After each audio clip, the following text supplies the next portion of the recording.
front of the room and kind of you already know that you have respect of everyone and everyone's kind of going to be listening to what you said because of the work that you've been able to put in? To be honest, I've kind of always felt like that, not because of anything other than I always have respect for when people come and speak in front of our team or speak to me. I always try to give them that same respect. So I usually typically think when I speak in front of groups that they have that same respect for me. Or even they don't. Maybe if you're speaking to a certain demographic, maybe they're not trying to listen to you. But I've kind of always felt that way, and that's kind of how our team has always approached it. If you can get up and speak in front of the team, then you deserve that sort of undivided attention. Hey, Nick, why is Dawkins getting so much talk? Why is Dawkins getting so much talk? I don't think Dawkins is getting enough talk. Okay, why? And which Dawkins are you talking about? Because both of them aren't getting enough talk. I mean, he's not getting enough talk. He's an elite tight end. He's the best blocking tight end in the country. What he does in the play-action pass game and how he sells fakes is impressive. Elite mentality, especially in the red zone. And I think I don't know. Obviously, we had Tyler Warren was an amazing tight end here. Probably one of the best college football players that I've ever played with and that I've ever seen. And people automatically think that there's a downgrade, but Khalil Dawkins and Luke Reynolds and Rapplier and all the guys and Henderson, all the guys in the tight end room are playing at an elite level already. It's going to be better than last year in a way? It's going to be better than last year in a way? I don't know. We haven't played. But, I mean, okay. We haven't played yet. Okay, but so how do you know he's the best blocking tight end in the country?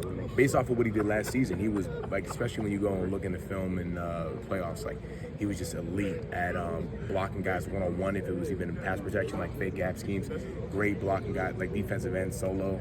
In the run game, when you see our attached tight end outside zone, the way he moves defensive ends and outside linebackers off the ball, and getting to the second level, it's stuff that is obviously it's clinic tape. It's just stuff that you teach, and to see it directly go into game film, it's pretty impressive, and that's something he's been working on. He's been great at, and now he has a platform to show other people. Run blocking is important. Yeah, I mean it's just an extension to the offensive line, and in order to get on the field as a tight end, you need to be able to block. Even if you're the the greatest pass catcher, you need to be able to block. But people don't know him, right? Yeah, they should. They need to talk about him more.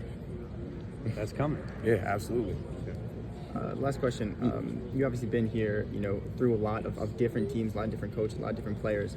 Does this season feel different than other seasons with the expectations, or are you just kind of taking it day by day? No, it doesn't feel different. It's been the same expectations since we've been here. I know maybe it's like cliche answer, like, oh, yeah. But, like, honestly, that's how we feel. Like, it's the same expectation. We've always had the same standard for what we want to do, and it starts with what? Going 1-0. Yeah. So, thanks. Appreciate it. Appreciate it. So going back, when you got here, this offensive line didn't have nearly the reputation it has today. In fact, it was under a lot of scrutiny. What do you remember just about those first few years when the line wasn't getting the acclaim that it is now? Yeah, I just remember, I remember people gunning for coach's job, speaking very ill on the offensive line play, and, it is what it is. I get it. Like that, and that's why now, we didn't listen to it then, and we're not going to listen to praise now, because it's all about our process and how we operate and attack. If we listen to other people all the time, then we probably wouldn't be where we're at. So it's just a lot of hard work. We're doing the same process, the same work we were before. It just took a little bit to develop, and we got the right guys in here doing the right things.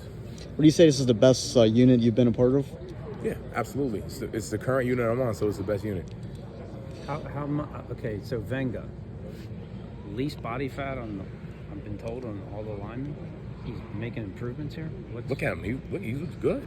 Yeah. Look at him. Does that mean got a marvel? Is that a better player than last year? Yeah, I think anytime that you can cut down and be more agile, and obviously it's not like he's 250 pounds. He's still very dense, still a heavy offensive lineman, but very lean and very agile. It's only going to improve his game because he's strong enough that his force and his punch and just how sturdy he is going to make up for any lost weight. And obviously, if you're losing F8 and losing that weight and losing body fat, it means you lost fat and not muscle. What's the biggest reason why you would say this could be the best offensive line in the country? What is the biggest reason why? I would say the experience along with the potential. The experience and potential of this group is insurmountable. I really think it's one thing to have potential and to be talented. It's another thing to have untapped work ethic to go along with the potential that you have to reach it. And that's what we have in this group. And the camaraderie and the cohesion, the communication, and all the time spent with each other. You don't really have this along a lot of offensive lines in the country. Thanks. Yeah, appreciate it. Thank you.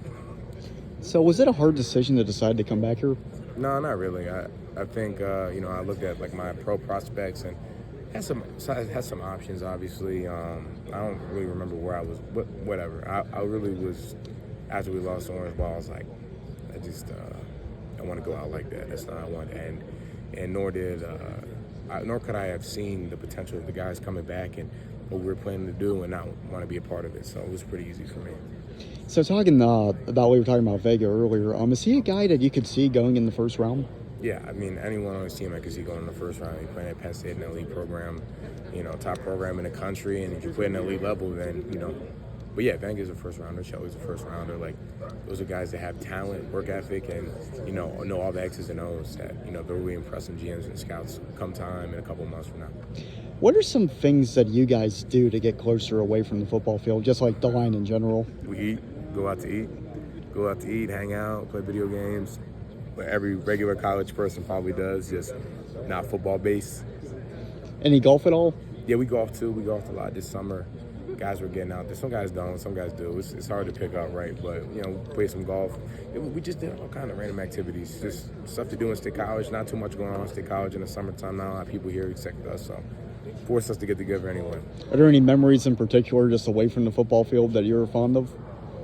Nah, it's all kind of blends together in the summer. But, no, it's just cherishing the present, cherishing that time. Like, just honestly, like you say, like, what do I remember? Just going out to eat, yep.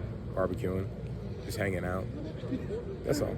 So as far as camp goes, obviously last year you were getting into a starting role. Now you're comfortable in that role. How much different is it this season when you know the experience of being a starting center in the Big Ten? I wouldn't say I'm comfortable in this role at all. I would say that I'm chasing greatness and I'm chasing the guys that are before me. I'm fighting, obviously, in a position battle at center. Always because of the competition and the talent that we have in this room with Dahmer, with Mike Troutman, with Vanga, with TJ, with Guy Cooper, with guys that can play center. I'm trying to be. I want to be the best center in the country, and you cannot be comfortable and be the best center in the country. That's what I'm chasing. So it's not chasing just getting my job done or trying to be a good football player here. It's trying to be the best, and not comfortable right now at all. What were your impressions of Cooper when he came here as a true freshman, and what have you done to kind of help him along as he's still a young player? So, yeah, I mean, Cooper obviously has just an unmatched work ethic, and he wants to be great, and he does. He puts those work in, the extra time in. He has the right mentality, a veteran, mature approach to the game, and all I can do is just feed him some things that I wish I would have done differently when I was younger, and just I don't know. I don't think he's really needed too much leading, to be honest with you. He's on a straight path, and he's doing exactly as he needs to do. What are some things you wish you would have done differently?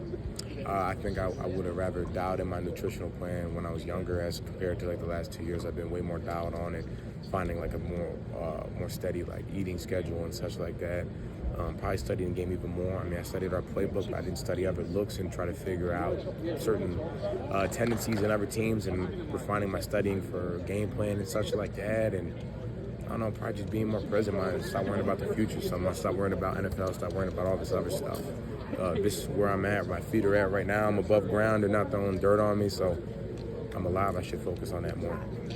So as far as leadership goes, you were a leader on last year's team. What are some lessons you took from that and that you're kind of building on to improve on this year? Lessons from last year, leadership. Guys like to learn in different ways. Some guys are auditory, some guys are visual, some guys are hands-on in the way that they retain information. So I guess maybe more appealing is instead of, maybe a group session where I'm speaking like I'm a professor. I forget what the style that is, but instead of that, maybe pulling a guy aside and maybe an individual, telling them maybe some things that I see.